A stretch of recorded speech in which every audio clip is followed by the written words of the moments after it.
Visakha steel plant కార్మికులు ప్రస్తుతం అయితే ఆ భారీ ర్యాలీగా అటు గాజువాక నుంచి స్టీల్ ప్లాంట్ ప్రధాన గేట్లో ఉన్నటువంటి ఆందోళన చేస్తున్నటువంటి టెంట్ వరకు వచ్చినటువంటి పరిస్థితి కనిపిస్తుంది. మన విజువల్లో కూడా చూడవచ్చు. ప్రస్తుతం ఉపాధి రక్షణ యాత్ర పేరుతో మొత్తమంతా కూడా ఆ కాంట్రాక్ట్ కార్మికుల సమస్యల పరిష్కారం కోసం స్టీల్ ప్లాంట్ యూనియన్ కి సంబంధించిన నాయకులు సహా అందరూ అయితే వచ్చినటువంటి పరిస్థితి కనిపిస్తుంది.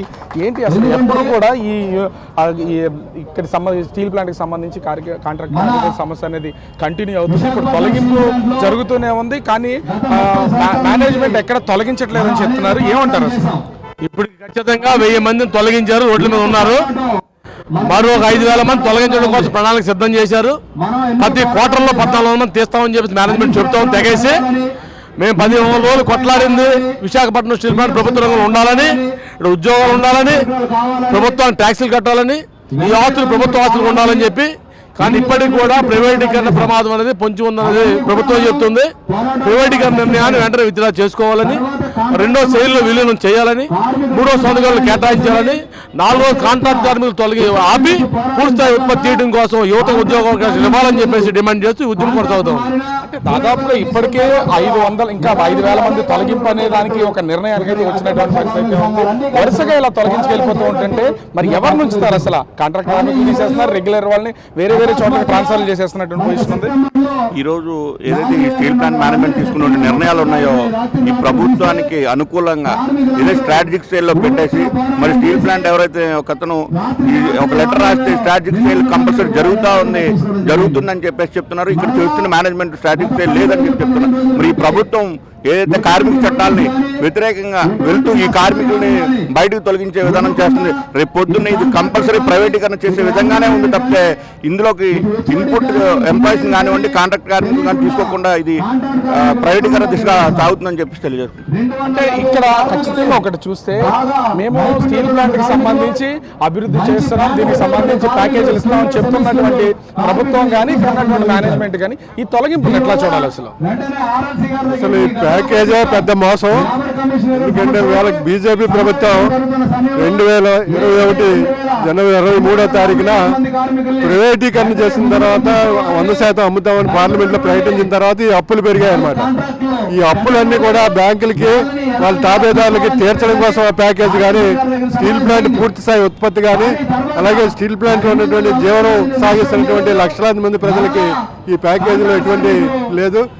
ఇది 6 నెలల కిందటే ఈవేళ రాష్ట్ర ప్రభుత్వానికి చెప్పాం ఈ ప్యాకేజీ పచ్చి మోసం, ప్రజలకి తిండి పెట్టలేని ప్యాకేజ్ దేనికి, ఫ్యాక్టరీ అభివృద్ధి చెందలేనటువంటి పూర్తి ప్రొడక్షన్ తీయలేనటువంటి ప్యాకేజ్ దేనికి, ఈవేళ మీరు గనులు కేటాయించండి, ఏదైతే క్యాపిటల్ రీస్ట్రక్చరింగ్ చేయండి, నిర్వాసులందరికీ ఉపాధి కల్పించండి అని డిమాండ్ చేస్తే ఈవేళ ప్యాకేజీ పేరు మీద కార్మికుల్ని 12,000 మందిని తొలగించడానికి కేంద్ర ప్రభుత్వం ఇతర రాష్ట్రాల నుంచి మనుషులను తీసుకొచ్చి పనిచేయించి ఆంధ్రులను చేతకాని వాళ్ళకి చేయడం కోసం ఈ ప్యాకేజ్ కానీ ఇవాళ ఈ రాష్ట్ర ప్రభుత్వం కేంద్ర ప్రభుత్వం మీద సరైన అవగాహనతో పోట్లాడకపోతే రాష్ట్రంలో మరొక విశాఖకు ఆంధ్రులకు ఉద్యమం ప్రారంభం అవబోతుందని చెప్పేసి మేము ఈ రాష్ట్ర ప్రభుత్వానికి కేంద్ర ప్రభుత్వానికి తెలియజేస్తాం. మనం అయితే చూడొచ్చు ఇక్కడ జరుగుతున్నటువంటి మొత్తం ఆందోళనకు సంబంధించి కార్మికులంతా కూడా ఒక పక్క నుంచి ప్రతిరోజు నిరంతరం అటు ప్రైవేట్ కాంట్రాక్ట్ కార్మికులు చేస్తున్నారు, అదేవిధంగా రెగ్యులర్ గా ఉన్నటువంటి కార్మికులు చేస్తున్నా కూడా ఇప్పటి వరకు ప్రభుత్వం చెప్తున్నటువంటి దాని గురించి ఏమి చెప్తున్నటువంటి పరిస్థితి లేదు. ఏం చెప్తారు అసలు? బయట నుంచి కార్మికులు తీసుకొస్తున్నటువంటి పరిస్థితి ఉంది, అదేవిధంగా ఉద్యోగులను ట్రాన్స్ఫర్ మీద ఇక్కడ తీసుకొస్తున్నారు. ఇక్కడ వాళ్ళకి ఏ విధమైనటువంటి న్యాయం జరగట్లేదు. అసలు ఏంటి స్టీల్ ప్లాంట్ యాజమాన్యం కానీ ప్రభుత్వం కానీ ఏ విధమైన నిర్ణయం చేస్తారు? ఈ దేశంలో ఎన్డీఏ ప్రభుత్వం వచ్చిన తర్వాత సంవత్సరానికి 2 కోట్ల ఉద్యోగాలు ఇస్తామని చెప్పారు. కొత్త ఉద్యోగాలు ఇవ్వకపోగా ఉన్న ఉద్యోగాలు తీసే పరిస్థితి మొదలుపెట్టారు. విశాఖపట్నం స్టీల్ ప్లాంట్ తాలూకా ఉత్పత్తిలోని ఉత్పాదకతలోని ప్రధానమైన భూమికి వహిస్తున్న కాంట్రాక్ట్ కార్మికులు తొలగించాలని చెప్పే నిర్ణయం చాలా దారుణం. ఇది ఒక పక్క ప్యాకేజ్ ఇచ్చి ఆ ప్యాకేజ్ ద్వారా కంపెనీని ముందుకు తీసుకెళ్లిన తరుణంలో కార్మిక వర్గాన్ని వీఆర్ఎస్ మీద కొద్దిమందిని బయటకు పంపించి కాంట్రాక్ట్ కార్మికులు తొలగించాలని చెప్పే విధానం మంచిది కాదు. ఇది ప్రభుత్వ పెద్దల లోపమా లేదా అందులో ప్రభుత్వం ఒక నిర్ణయం చేస్తే ఈ బ్యూరోక్రాట్స్ ఎవరు ఐఏఎస్ అధికారులు కానివ్వండి, స్టీల్ ప్లాంట్ యాజమాన్యం కానివ్వండి, ఇది ఒక కుట్రపూరితంగా తెలుగు వారి తాలూకా గొంతు నొక్కాలటువంటి కుట్ర చేస్తున్నారు. తద్వారా ఈ విధంగా చేసి ఏదో ప్రైవేటు వాడికి అప్పచెప్పాలని చెప్పి ఒక దురుద్దేశంతో కార్యక్రమాలు చేస్తున్నా అనిపిస్తుంది. అందువల్ల ఈ పోరాటాలను సాగుతాయి. ఖచ్చితంగా ఎవరిని కూడా ఉద్యోగాలను తొలగించడానికి వీలు లేదు. వీరందరినీ కొనసాగించాలి. వీరందరినీ కొనసాగించడం కాకుండా భవిష్యత్తులో ఎవరైతే నిర్వాసితులు ఉన్నారో అందరినీ కూడా ఉద్యోగాలు తీసుకోవాలి.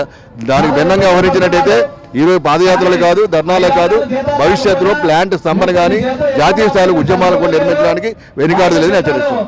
ఇంతమంది కార్మికులకు సంబంధించి మనమైతే చూడొచ్చు, ఎక్కడికక్కడ ఇంతమంది కార్మికులంతా కూడా ఒక పక్క నుంచి వీళ్ళు తమ పోరాటాన్ని అయితే కంటిన్యూ చేస్తున్నటువంటి పరిస్థితి కనిపిస్తుంది.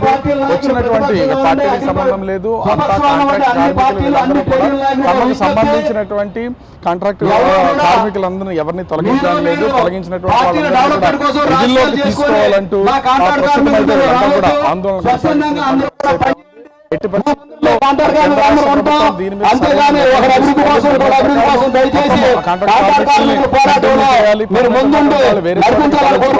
శైలిలో విలీనం చేయాలి పరిస్థితి కనిపిస్తుంది.